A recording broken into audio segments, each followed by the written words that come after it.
Boa tarde, pessoal. Conforme eu prometi, o aulão 31 é sobre a RDC 50, solicitação de uma seguidora.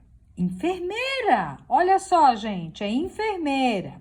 Então, vamos pensar juntos e entender a RDC 50. Normal, que é de 2002, de 21 de fevereiro de 2002. A minha RDC 50 está toda rabiscada, porque eu uso com muita frequência e eu vou sempre fazendo anotação. Igual como eu faço quando eu leio um livro, né? Eu vou marcando aquelas coisas que eu acho que são mais importantes. Talvez nem seja isso. Aquilo que naquele momento me interessa mais, então eu vou sempre marcando. Então, de início você tem a apresentação, né? Eu acho que mais importante do que você entender a RDC 50 como usa, é você entender a terminologia. Então, se você tiver alguma dúvida, você vai lá no final, que ela tem toda a terminologia, por exemplo, o que é um expurgo, o que é um DML, um depósito de material de limpeza, e assim vai, né?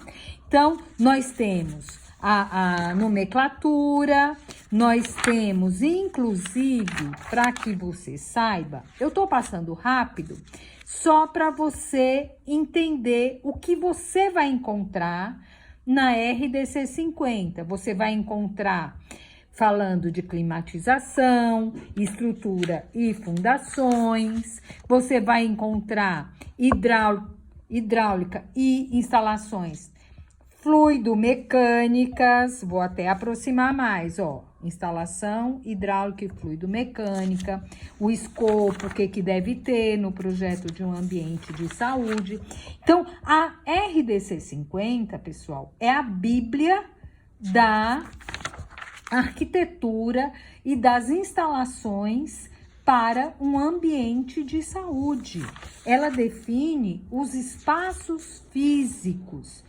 Mas não esquece, aqui na RDC 50 nós temos o mínimo. Sandra, preciso decorar a RDC 50 para começar ou fazer o meu trabalho na Arquienge Hospitalar?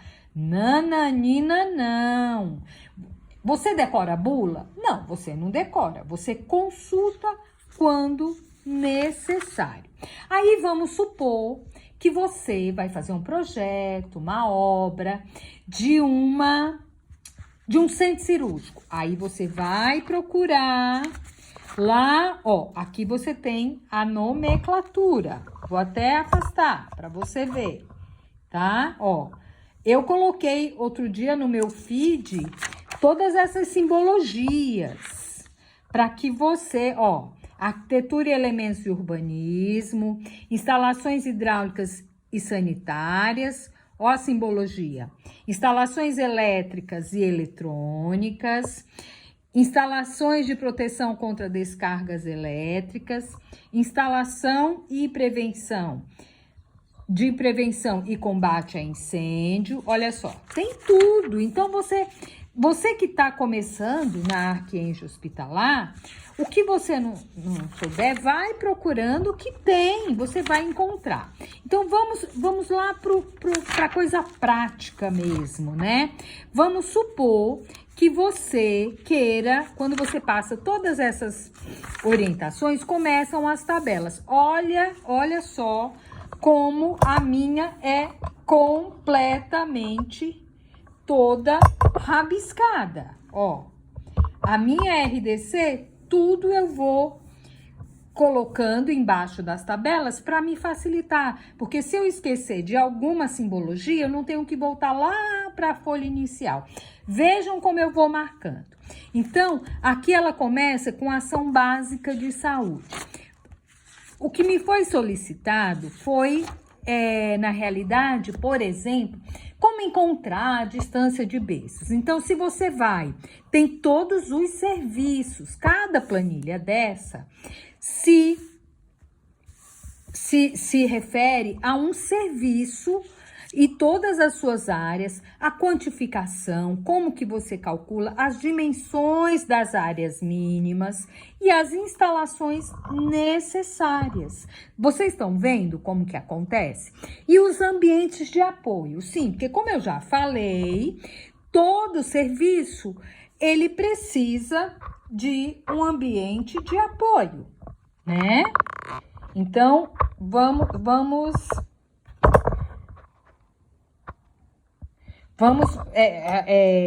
ver aqui, gente. Apareceu um negócio aqui no meu celular e eu tive que parar, mas aqui é ao vivo, aqui é muito real. Eu fiquei pensando como fazer isso aqui, essa apresentação para vocês, né? Mas eu quero pegar, ambientes de apoio. Então, cada serviço tem os seus ambientes de apoio. E embaixo tem algumas observações.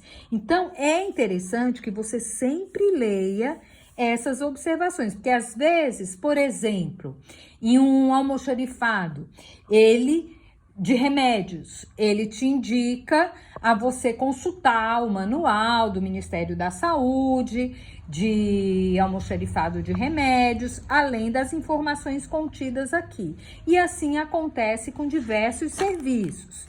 Então, vamos parar aqui aonde foi solicitado pela seguidora, que é uma enfermeira e me fez alguns questionamentos. Então, dependendo do que você precisa, se você precisa de informações, se você vai fazer um projeto, uma obra, ou a manutenção e você quer as informações, você vai procurar o serviço nessas planilhas, nessas tabelas do que você precisa. No caso aqui, nós temos internação de recém-nascido, neonatologia, né?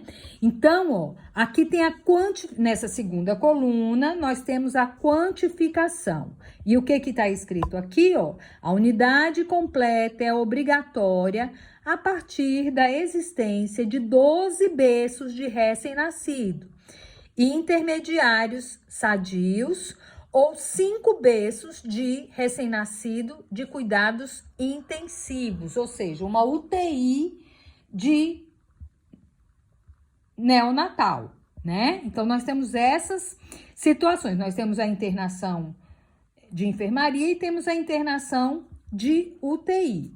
Então, quais são as áreas que são necessárias? Então, aqui você já viu que essa internação de recém-nascido, a neonatologia, o que ela precisa?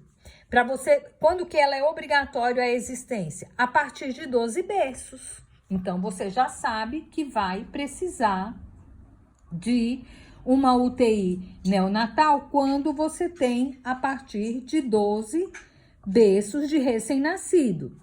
Aí, quais são as áreas que você vai precisar para essa internação de neonatologia? Você vai precisar de um posto de enfermagem com prescrição médica, você vai precisar da área de prescrição médica, você vai precisar da área de serviços de enfermagem, você vai precisar da área de cuidados e higienização. Aí vem aqui que já tem um númerozinho 2 aqui. Então, você vai na observação e vê o que diz essa área de cuidados e higienização.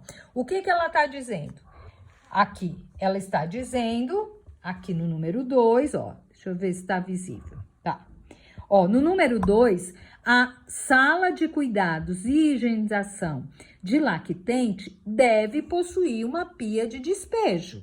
Então, para você ver como essas observações também são muito importantes. Aqui, nessa tabela, nessa página, está tudo o que a sua área de internação de recém-nascidos vai precisar. Aí, o posto de enfermagem. Quando que você precisa de um posto de enfermagem? Você precisa de um posto de enfermagem, a cada 15 berços de cuidados intensivos ou sadios. Ou seja, ou uma UTI ou uma enfermaria. Essas são as questões que você deve ficar atento, que você deve procurar entender, tá? E um para cada berçário de cuidados intensivos. Qual é a dimensão desse posto de enfermagem? 4,5 metros quadrados. Lembrando, essa área vai ser a área mínima necessária para esse serviço do posto de enfermagem. E quais são as instalações que eu preciso, Sandra? Olha aqui, água fria e elétrica. Você vai ter que ter no posto de enfermagem água fria e elétrica. Vocês estão vendo como de complexo não tem nada para você entender a RDC 50. O que é importante é que você entenda as terminologias. Isso é o mais importante, tá? Então, vamos lá. Voltando aqui para o que a gente estava vendo. Berçário de sadios e berçário de cuidados intermediários. Olha só, devem existir 4 berços a cada 80 recém-nascidos por ano, de baixo peso. Ou seja, os cuidados intermediários, ele abrange. Como que você vai saber se precisa do berçário de cuidados intermediários? Você vai precisar de 4 berços a partir de 80 recém-nascidos por ano nessa instituição. E quanto, Sandra? Qual é a metragem por berço? Então, vamos lá, tá aqui também, olha só. 2,20 metros quadrados por berço. Então, imagina o seguinte, ó. Imagina, vamos elucidar de uma forma. Imagina que esse marca-texto é o berço. Então, você vai precisar, você faz um quadrado de 2,20 metros quadrados para cada berço. É essa área que você vai precisar para o berço. Aí, me perguntaram também, e 4,5 metros quadrados para os outros. Então, vamos deixar isso claro, né? Eu tô tentando gravar e mostrar para vocês, e é muito pequeno, gente. Talvez fique um pouco confuso, mas as dúvidas que vocês tiverem, podem me perguntar. Então, berçário de sadios e berçário de cuidados intermediários, qual é a área que você vai precisar? 2,20 metros quadrados por berço, recém-nascido, sadio, né? Que não tem nada, que tá lá porque a mamãe deu à luz e precisa ele ir para um berçário. E 4,5 metros quadrados para os outros, ou seja, na UTI neonatal, você precisa calcular 4,5 metros quadrados para cada berço, mantendo uma distância mínima de 0,6 metros quadrados para os sadios, ou seja, aquele neném, aquela mamãe que deu à luz a um neném sadio, que está lá no berçário da maternidade, ela vai ser necessário a distância de 0,6 metros quadrados entre os berços, ou seja, 60 centímetros entre cada berço, tá? Olha só, vou marcar aqui para você saber aonde que eu estou falando. Marquei com marca-texto para você localizar. Então, se o berçário é para as crianças sadias que as mães deram à luz, então a distância entre berços é 0,6 metros quadrados, 60 centímetros, tá? E 1 metro entre berços e entre estes. Se for de neonatal, tem que ter 1 metro de distância entre os leitos, entre os berços, né? E entre estes e paredes, exceto entre cabeceira de berço e parede. Então, vamos interpretar isso. Então, entre berços e entre estes e paredes. Então, entre 60 centímetros dos sadios e 1 metro para os outros, que vai ser a distância entre os berços, entre o berço e a parede e entre o berço... Tá aqui, repetindo. Agora eu dei uma misturada aqui, mas vamos lá, gente. Aqui é ao vivo, né? Então, ó, qual é a distância? Essa foi a pergunta que me foi feita. Então, a distância entre os leitos, 60 centímetros dos berços sadios, tá? 0,6 metros.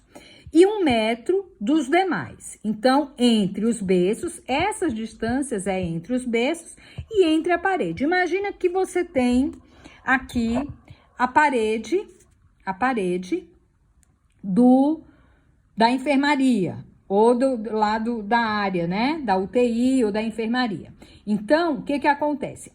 Essa distância da parede para o berço, ó, eu tô representando com a caneta, eu espero que fique... Imagina que a parede é aqui e o berço tá aqui. Então, entre os berços e entre o berço e a parede, nós temos que ter 1 metro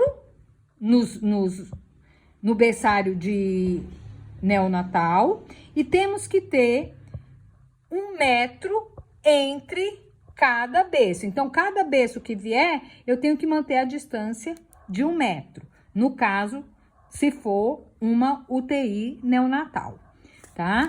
Então, gente, tudo que você precisa, você vai encontrar nessa planilha. O importante é você entender e ler com muita calma, interpretar o que está sendo pedido.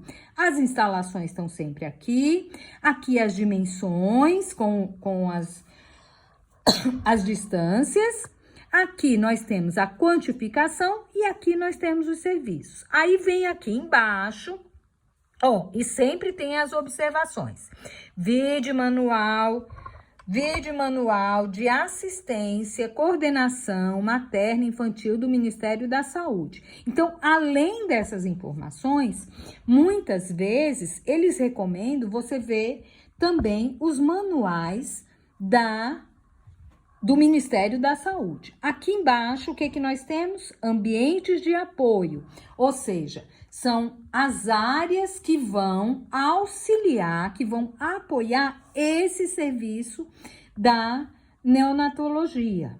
Aqui, no caso, nós vamos ter uma sala de utilidades, área para registro de pacientes, que para controlar a entrada e saída. Nós vamos ter um quarto de plantão, in loco ou não. O plantonista, ele pode estar dentro da enfermaria ou fora da enfermaria, mas é importante que ele esteja próximo.